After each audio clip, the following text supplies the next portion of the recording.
Hello everybody, Yannick here for Yannick's Photo School, and today we're back in Lightroom. I just love Lightroom, and I want to sell you guys to it because it's such a great software for half the price of what you pay for Photoshop.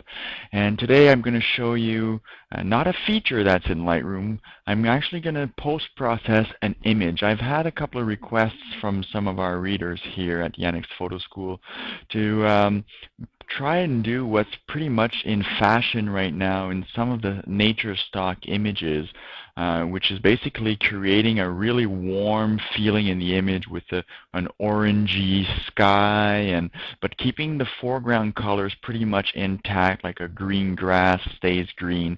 So basically, I played around in Lightroom and trying to get that effect, and it just so happened that I went to a place called Chamboisé not too long ago, which is a silent retreat place where you just go there and think about life in general, and I recommend you do that once in a while. It's good for the soul. But now back to Lightroom. Basically, we're going to take this photo and make it into this. Isn't that cool?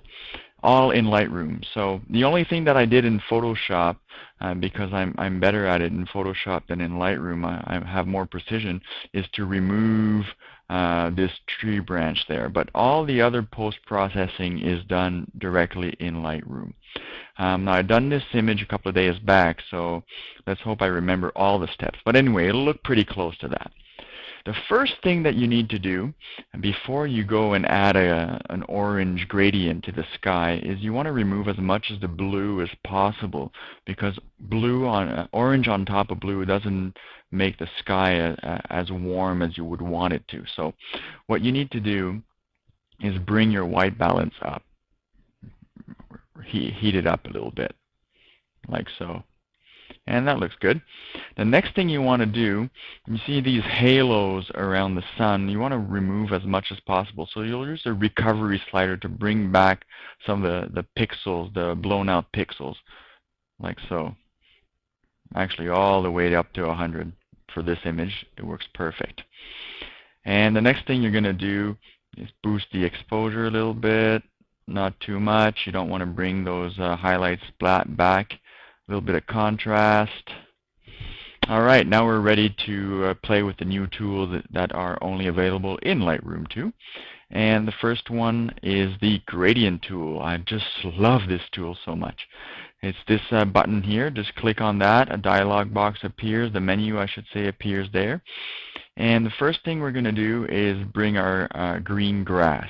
Now I've already have a green color chosen, but if you just click on this, you can go and choose your green color. And that's the one I chose. It's all arbitrary. It all depends what your tastes are. Then you click on your image and drag to the horizon, a bit like so, maybe a little bit more because we want it to fade into the orange. And there you go. Now what we'll be doing next is let's do the orange sky now. So again, we're using the gradient tool, clicking on the color palette and getting ourselves a nice orange color there. This looks about good. And again, click and drag. Blend it in with some of the green in there so that it mixes well. And that's it.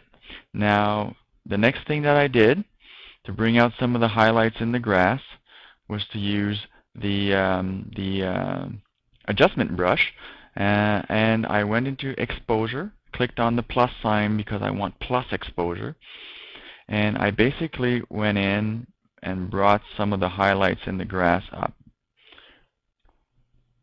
just like so, to make it more lively. And then you can go play with that and adjust it, darken it, lighting up to the amount that you want. And about one exposure value point is what I needed for this. And it's that simple to create this type of effect using only Lightroom. As I mentioned, that the tree here I removed after because it didn't look really good in Photoshop, because I prefer using the healing brush and clone tool in Photoshop for when it's not just dust spots or whatnot. All right, so let's see what I did a few days ago and what I did today. It's basically very similar. The only difference is the sky's a bit more orangey and less yellow. And there you go. So let's look at the before and after. That was done in just a few clicks using my favorite software in the world, Lightroom. I hope you enjoyed this tutorial, and we'll talk to you soon. Bye-bye.